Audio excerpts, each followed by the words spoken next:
Hello everybody, it's AJ, the Mighty Glue Stick, and today we're going to be talking about oozes, slimes, molds, fungus, all that sort of good stuff, and generally talking about the monsterology of these things. And I'm going to stretch, this is going to go on for quite some time because I'm going to go very deep into the nerdy lore of Dungeons and Dragons. So we're going to start with what I would consider to be the very, very beginning, the base source of it all, which is the Far Realm and Gonadour. Now, Gonadour is that which lurks, the Elder Eye. It's a greater deity, one of the former members of the Drow pantheon that broke off during this War of the Spider Queen. But basically, it's an unpredictable elder deity that it was touched by the Far Realm, or perhaps even came over from the Far Realm during the Dawn War, between the war between the Elder Gods, the gods, and Primordials. And it could be argued that Gonadour is something of a primordial nature itself. So Gonadour also manifests as an aspect of another elder god, another demon god, demon lord, called Deweyblix. Now, Deweyblix, also known as the Faceless Lord, it has lots and lots of eyes, red eyes, dotted around its body. It usually manifests as a shuddering, glistening cone of jelly and slime striated with veins of black and green that rears up from pits, baleful red eyes swimming around in its gelatinous body, dripping pseudopods of tremulous ooze that writhe with latent hunger in every direction. It can see in every direction and yet also has blind sense as well, and loves spitting out massively toxic and vicious acid. Basically the Faceless Lord is the demon lord of oozes and shapeless things. He was a lesser deity, one of the triumvirate of the lost gods of the Underdark, the other two being the Elemental God and the Dark God. So Gonadour manifests Deweyblix as an aspect of itself, to basically draw in more cultists, more worshippers, and to have a foothold, a place where it can keep an eye on everything going on the 222nd layer of the Abyss. This layer is also shared by the demon queen of fungi known as Zugdmoy. And Zugdmoy manifests itself as a lady of rot and decay, an almost alien and inhuman, skeletal, thin, humanoid shaped, draped and veiled in mycelium and lichen.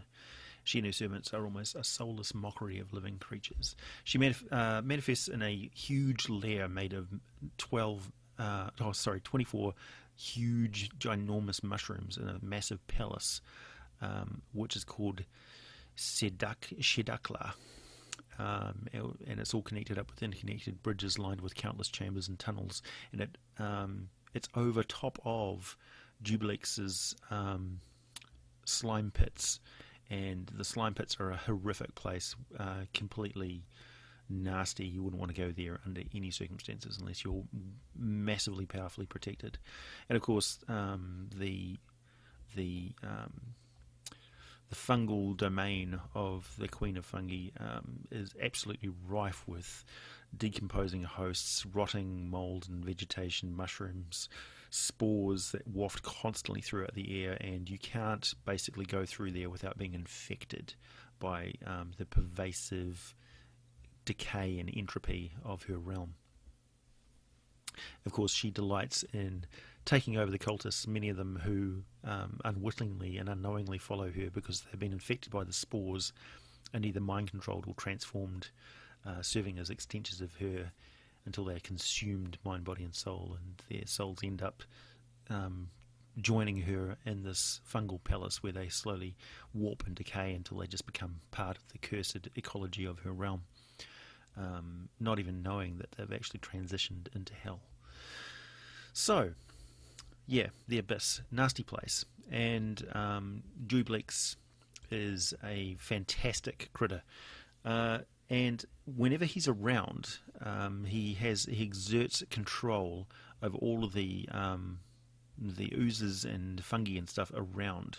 So when Dublex shows up, you can guarantee that things are going to get very, very strange very quickly. He can also just manifest oozes, and demons will actually pop out of his body, burst out through pussy blisters to manifest on the physical plane for short periods of time under his service. Most of the other demon lords absolutely hate Dublex. They're not really fond of each other on the best of times. But yeah, he doesn't really care for worshippers, although he is nonetheless worshipped by unorganised cults of followers. And if he did actually was aware of them, he wouldn't really reward them in any way, unless he would just basically demand food. And of course, most of his followers are slimes, oozes, and jellies that manifest their worship through their constant hunger. So he delights in their feeding and breaking down and their acid rotting the very world until everything is a slimy pit. He's also worshipped by some aboleths who believe Dublex was provided the moist environment most appropriate for their slimy skin, and insane humans, of course. Some demons, particularly Hisrau, who swore fealty to him and retrieved victims for him to feed on. And his basic domains are chaos, corruption, evil, and ooze. And his holy symbol is that of a pseudopod dripping slime. He's basically always at war with Zugdmoy, and is constantly trying to take over her holdings and devour all of her hosts and turn everything that she's built up with her rotted spores into goo and slime. So there's a constant nature of a bubbling, broiling cauldron of hate below this tower of rot, of epic proportions. And yeah, basically it's just a constant struggle. So yeah, most of the other demon lords and demons themselves just loathe Dublex and view him as a threat only when he stands in their way, or they stand in his way. And most of them just avoid him entirely and pay very little attention to what's going on in his realm or what he's doing in the material worlds. So yeah. And of course, Dublex is an elder god, so he's not actually one of the Tanari, one of the demon hosts. He's an aspect of Gonadar, so he's entirely separate from their hierarchy and is not subject to the same sort of things that would affect other demons. Yeah, so he doesn't really count as a demon per se. Right, what's that got to do with slimes and molds and fungus? Well, there's your sort of window into why these things exist in their form in the material world. So if you imagine that under the strata of reality there's this honeycomb of different realities which are all supporting and interconnected, because the Dungeons and Dragons universe is a complicated cosmos, that we have a much greater window into how the parallel dimensions interact with each other. So you can imagine there's some influence between them. And so processes in the normal natural cycle of the D&D worlds on the myriad material planes are influenced by this massive Zugdmoy and Dublex and Guanadao, and they manifest their will by reshaping reality somewhat. So the laws of life and biology are subtly influenced. If you make, a pit, water will flow into it and take on that form, and their entropy and the nature of their influence on reality manifests itself as decay and mould and spores and these epic oozes and rots of gigantic size that have a nature of mobility and self-will and self-governance. They're not just static things that exist. They're not spores that land on the wind. They are spores that move with intent. They are an intelligence, a nasty intelligence that has its influence in the world. You can feel the tendrils. So left to their own devices, rots and oozes and things in the D&D world can run out of control. They can take over unless they're constantly nipped in the bud by other races. So there's this constant conflict between the demonic influence and that of light and life. This is one of the reasons why molds and funguses and stuff live in the shadow in the D&D world, and people believe that the sun is a radiant source of goodness and light, that the gods of light are there to protect them and to nourish them, and gods of darkness exist in the shadows, and they exist in this rot and things. So places that are rotten and corrupt smell bad, and things taste bad, and it's generally a place to be avoided. So when they see these oozes and mucks and molds and fungus and things like that, they think of them as horrific and evil just by default. So even though a myconid may be a neutral creature, a creature from the surface world would see it as nothing less than a demon, really, and act accordingly, running at it with flaming pitchforks and flaming torches. Same sort of thing with if they discover that there's green slime or gelatinous cubes and things in their city sewers, they would go at it to purge these things, because they're obviously demonic in nature. They're nasty and evil, and nothing good can come from them. So you won't see generally civilized races having much to do with these oozes, because they're just too steeped in evil lore and superstition. However, monstrous races and those of a less religious or pious bent will see the utility of these creatures and see them as a cheap source of acid, for instance. An alchemist would look at a black pudding or a green slime or something like that and think of their utility, their chemical processes, what sort of magic goes on, because to them chemistry is magic of a certain type. I mean, to them mixing together elixirs and things and refining the natures of things is a very magical process.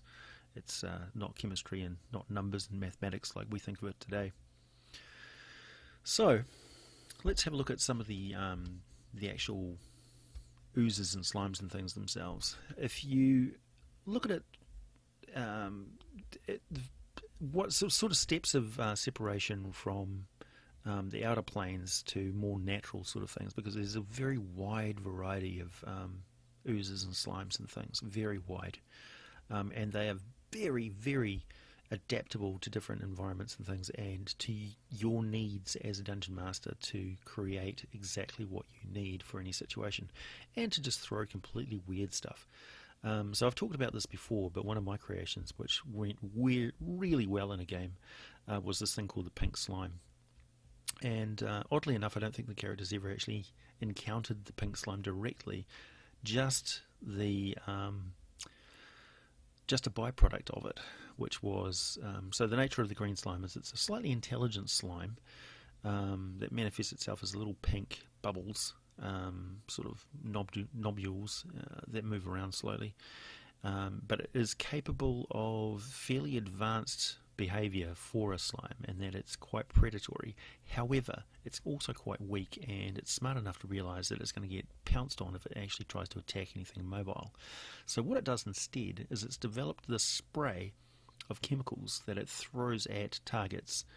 So if you go walking by this thing, it'll spray out this mist that skunk sprays all over you, except instead of smelling awful, the exact opposite happens. You smell absolutely wonderful and delicious, but generally a little bit delicious, but there's also a taint of rot to it as well, just to attract the widest possible range of predators and monsters. So you'll smell of blood and fear and barbecue and hamburgers and sweets, and thousands of subtle different pheromones and esters and things come wafting off you.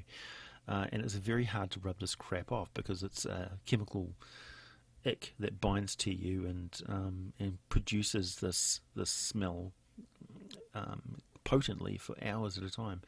So short of stripping off all your gear and stripping naked and diving into the nearest water source or washing yourself down completely from your wineskin, there's really little way of getting this stuff off. You just basically have to wait it out.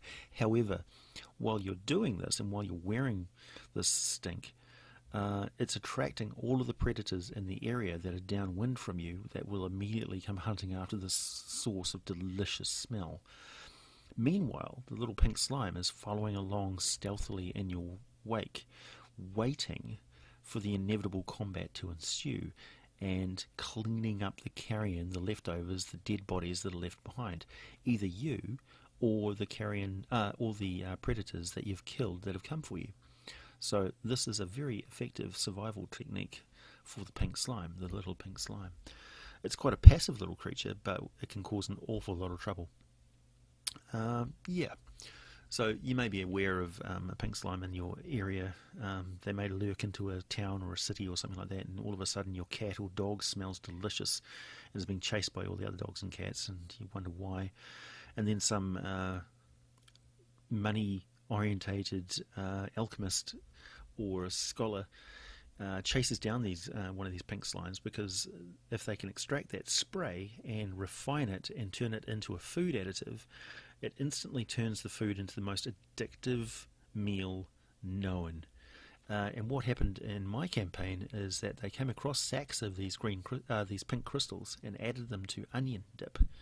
So much onion dip was consumed by the students of a local wizards academy that they all failed their finals. They basically got involved in a huge rave party underneath the tavern that the characters accidentally came to own. And the entire market economy of the city turned to massive onion production and consumption, to the point where it almost resulted in starvation because nobody else grew any other crops because there just wasn't any money in it.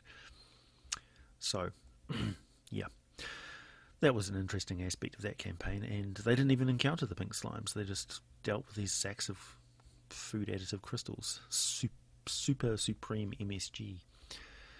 Anyway, so that was just one example of how you can use slimes creatively. And that was just, making something up off the fly. Other sort of things, if you look at the more sort of demonic nature of things, we've got the Bloodfire Ooze. This is a 4th edition supplement, the Monster Vault, Threats to the Nether Vale. I actually sculpted this Bloodfire Ooze because I found it quite a fantastic beastie. When an evil ritual mixes sacrificial blood with the ichor of a demon, the end result is often the birth of a slithering, spitting horror known as the Bloodfire Ooze. It's mercurially hot and manifests tormented faces from its slithering mass of seething, broiling blood that reek of sulphur. Occasionally exudes pseudopods and manifests faces in twisted torment. These faces are the personifications of the creature's demonic essence, often resembling those whose blood was sacrificed to create the Bloodfire Ooze in the first place. And it gouts clouds of poisonous sulfuric gas, and demonic fire spits out in its wake, and whenever, of course, you damage the thing, and it has all sorts of ooze qualities as well. It's vulnerable to cold, but yeah, it'll blow up in a fiery eruption when you kill it, and has boiling blood as its nature.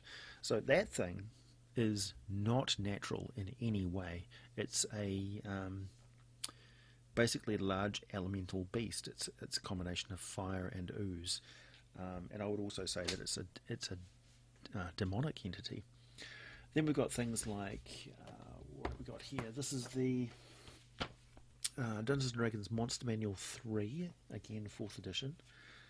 I picked this up in 2010. And we've got the Devil Slime, which looks a lot like a black pudding, but a lot more sort of jagged and drippy. And it looks very much like the symbiote that combined with Spider-Man and Venom. Except, of course, this thing is a creature native to Hell, the 9 Hells. They are favoured servants of Mammon, Lord of the Third Hell, and many of the slithering devils inhabit Minoru's muck-covered caverns.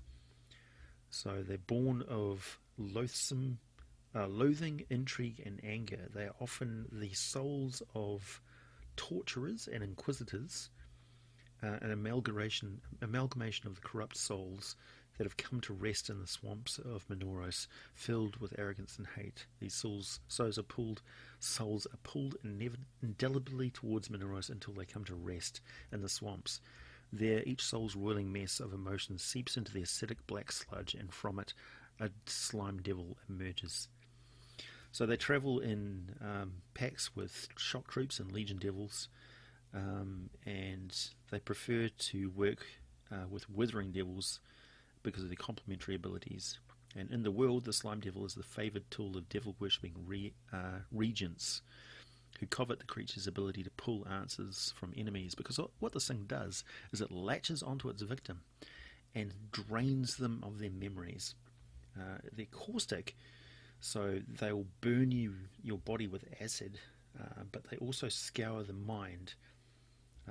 Any creature grabbed by the devil must make a DC 19 will save, or the devil telepathically asks the target a question, and the target must answer the question truthfully, or else take 3d8 plus 11 psychic damage. Nasty. And that counts as an immortal humanoid devil ooze. So that's one of the examples of 4th edition. What else we got here? Here's a nice one. This is a plant creature. A rolling ball of fungus made up of mottled patches of yellow and orange, marked with occasional indentations that look almost like gigantic pores. This is the Ascomoid, a medium plant creature of neutral alignment. It's a challenge rating 4. This is from 3.5, I believe. Could be 4th.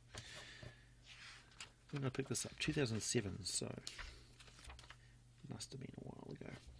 This is from the Dungeonscape, Essential Guide to Dungeon Adventuring, which I still have because it's got so much useful stuff in it, no matter what edition you're playing. So the Ascomoid has jets of spores. It's got a crushing trample. Its speed is 50 foot, which is damn fast because it rolls along like some plant version of Indiana's Ball of Doom. Yeah. So there's all sorts of slimes and molds and things that have manifested themselves throughout the Dungeons and Dragons history. Some of the molds and things are quite interesting because even a benign mold, one that doesn't really do anything nasty, is still capable of kicking up a hell of a lot of spore dust that can obscure the environment that you're in with a mist that make it very hard to see, and creatures that are native to that area, Katoa and troglodytes and things like that, would most certainly use that to their advantage. They'd be able to quite handily navigate the area using scent or particular rocks and things that they're scattered so they can see what area of the ground they're on, so they know exactly what their position is, and then they could effectively ambush you in a darkness which cannot be penetrated by dark vision or torchlight. So yeah, very effective. Also, hallucinogenic spores. Generally, it'll manifest itself if you're dosed up with mushrooms or something like that. It'll manifest itself as slight psychedelic trip with heavy emotional destabilization. So your adventurers will end up crying and fearful and angry and deliriously happy and feel like they've got huge fits and bursts of strength. Fairly randomly. That's generally how a mushroom hallucinogenic effect manifests itself. But you can really come up with any sort of weird craziness. They may get god complexes and think that they can jump off cliffs, or you could influence them so that if they have some crazy idea at the table and the player is crazy enough to actually venture something as an idea, like an outlandish idea, you can get them to roll, and if they fail that roll, their character will actually act upon it automatically, not having good sense enough to not realise that it's a really stupid idea. Just something like that, but don't get too nasty about it. But certainly play up hallucinogenic spores for the fun aspect of things, and make it so that the characters do get nervous when the situation gets dangerous, because they don't have full control of the characters, and they've got that feeling that something random could happen that could jeopardise their control of their character. But I should stress, don't actually act upon that too strenuously, because if there's one thing that players really hate, it's losing control of their character. It's called taking away their agency, and it should be avoided, because it's not about you, it's about them, really. It's about exploring your environment and interacting with their characters and things, but you don't really want to take over their actions of their characters, because it's boring for them. They become passengers in the game. They can become spectators and not active participants, and you should avoid that sort of thing unless it's just for a brief moment in order to transition from a free character to an imprisoned character, or a character who wakes up several days later naked, wandering in the wilderness, all his gear gone because he's left it behind somewhere on a potent hallucinogenic trip. So if they're stuck in a dungeon or something and they can't really find a way out, you could say they get sprayed in the face by hallucinogenic spores and wake up naked in the town jail. What happened? We have no idea. But apparently you thought you were Palor reborn and wanted to shine your magnificence in the faces of all the townsfolk, and the children were offended. Gelatinous cubes, of course, have massive amounts of utility in the game, as do other types of oozes and things. I particularly like the aspect of oozes that allows them to split when they're hit by lightning or blade attacks. And you can certainly invent new ways of doing things like that as well. Like come up with a purple slime, for instance, which is psychically active. Think of the river of slime from Ghostbusters and the psychoactive nature of them, so that when strong emotions are manifested around them, they can take on very negative aspects or positive aspects. They turn into mood slime, and are capable of telekinetically animating objects to bizarre extents. That's quite reasonable within a Dungeons and Dragons environment, and it's really under your control whether they can manifest that telekinesis on large objects or not. So yeah, and with black puddings and grey oozes are interesting because they're other dimensional in nature, chaos. So another far beyond normal dimensions physics is manifesting itself through them. It's warped the reality and created a living stone, a stone that no longer has normal physical properties, normal characteristics. It's a paranormal stone substance that also has the capability, if you look at the subtext or the alternate rules variant, of picking up psychic abilities if it's manifesting close to colonies of mind flayers or aboleth or something like that, which is weird and fascinating, and kind of interesting that they put that in the 5th edition book. But there you go. Of course, black puddings are fairly typical, and ochre jellies are interesting because they're slightly more intelligent than something like a green slime. Green slime, of course, is just a substance. It's barely even a living thing. It's more like a toxic algae or a transformative ooze that just basically exists to eat whatever it's on, but doesn't have a lot of mobility in and of itself. It just sort of spreads slowly like ivy. Whereas the jellies and the oozes typically move, and that's one of the interesting aspects of them, is that they do move. And of course there's lots and lots of examples of how these things can rage out of control because of that inexorable hunger and growth. And we go back to Gonadar and Jubilex again. Jubilex basically exists to watch his creations destroy the natural world, and Gonadar is a big fan of creating huge monstrous beings that will inflict absolute chaos. He considers that the highest form of entertainment. It's his mission in life is to create great big monstrosities and let them loose on cities and wildernesses and ancient groves and beautiful dells, and watch as they tear everything down, tear it all apart, and bury it into muck and mire and ooze. That's his mission in life, and his aspect shares exactly the same motivations. So Jubilex is all about decay and rot and destroying that which is. So yeah, You could even say that if a dungeon environment has got a lot of oozes and things in there that are being carefully tended to by the populace, the subtle influence of that demon lord is always going to push things in favour of the oozes breaking out of control. Always. It's just the nature of the D&D world. So where there are oozes, where there are gelatinous cubes, where there are black puddings and ochre jellies and things, there is always that aspect of they're just going to burn through the right bit of bar, or they're just going to corrode the right lock, or they're just going to find a crack that opens somewhere.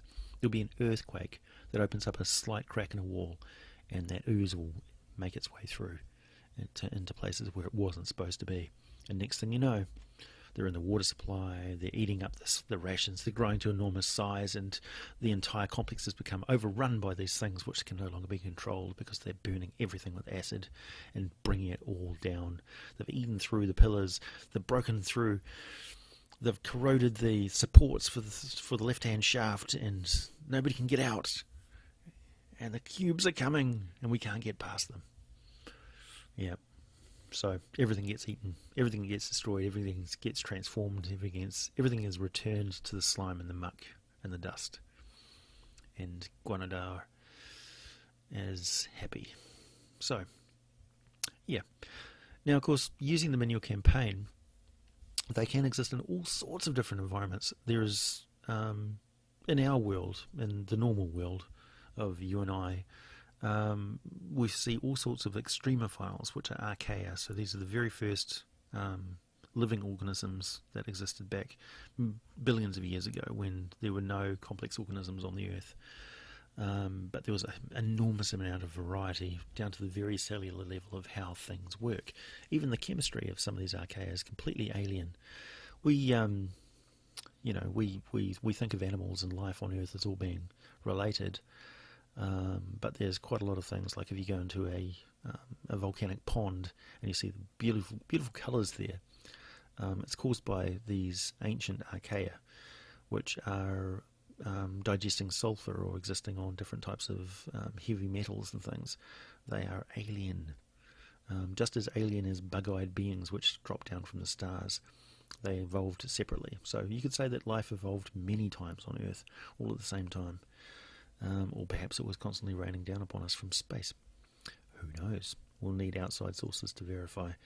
I reserve my judgment, but the science is pretty clear. Where these things are not related to the eukaryotes that you and I are, they're very weird. And, of course, the slimes and oozes and stuff of D&D are a reflection of that. They're this idea of an alien being taken to extremes of fantasy and science fiction. So whereas an amoeba would never really be much more than a blit in a drip of water, in Dungeons and Dragons it's large enough to swallow a car, or a horse and cart at least. And you can have things which are the size of a barn, which are blubbery and roaring and slopping across the countryside, leaving steaming clouds of oxidized chemicals in their wake. So yeah. And of course in our world they exist in all sorts of different environments, Arctic ice packs to volcanic vents to the deep ocean trenches where there's no sunlight ever, where they subsist on volcanic vents of heavy metals and minerals that bubble up from the bowels of the earth. Raw primal nature of these things, it's quite amazing. And so they can exist almost everywhere, but you very rarely see things which are right out in the daylight, and that's one of the themes that is constant with oozes and things, is that they don't like the sun. So you don't generally see them slopping around on street corners and things like that. They don't come up from the sewers, they don't come bubbling out of old dilapidated buildings and labs and things like that. The Avatar cesspits are relatively safe. But if you go into the deepest, darkest jungles or underneath the boughs of ancient trees, be careful where you step, because there may very well be a mobile puddle of acid below you, which is seeking to chew you up. And of course, death by acid, I should stress, is horrific. it's a very nasty, painful way to go. And yeah, the prospect of losing limbs and equipment should always be very prominent on adventurers' minds as they encounter these things, because you hit something which is potently acidic with your metal sword or your wooden club or whatever, and there's a very good chance that your hard-won +1 magical sword is going to get eroded. Now, generally speaking, they say that mundane weapons are vulnerable, but magical weapons, it's implied, are invulnerable to acidic attack. But yeah, it's really up to you. I would say that magical weapons certainly have a lot of resistance to it, but you can't leave them sitting in a pool of acid forever, unless that's their shtick. Okay, I've rambled on long enough. There's lots and lots of trap applications that you can use for for oozes and things. Generally, if they drop on you or get sprayed in your face or are very well blended into the environment, it's the stealth and the surprise of them and being trapped or cut off by these things, or having them underneath you when you're attempting some sort of relatively mundane task like going across a rope bridge, and it just happens that there's a river of green slime beneath you, certainly adds a huge element of risk and excitement to any situation. And if you add in a gelatinous cube to a simple pit trap or a sliding stair trap or something like that, yeah, fun, instant fun. So there's some monster ecology for you, a bit of monsterology on the oozes and things, a bit of background on their origin in the cosmos of Dungeons and Dragons, the demon lords which are most involved, and just some different ideas on where they come from and what they are and different types of them. I would encourage you to always apply different spins. Just even telling the players that the green slime is not green, it's brown, or it's purple, or it's, polka dots, something like that, will always make them stop and wonder what you've done. What is it? What are we looking at here? It's not what I expect, and therefore I'm freaked out and scared. So yeah. Thank you for listening to this half-hour long spiel of mine. My monsterology video is always a good opportunity for those of you who like to craft and paint and sculpt and listen to me ramble on about these sort of things. And a good opportunity for me to go really in-depth on things. So if you enjoy this sort of thing, and my occasional forays into monsterology, let me know in the comment section down below. Give me a like. That's my metric for finding out what you guys actually want. So if you don't tell me, I don't know. Yeah. All right. Thanks, everyone. Enjoy Brigade Con. It's very, very shortly going to be upon us, and I'm going to be involved. I'm going to be giving out some prizes and things. Yay. Thanks for listening.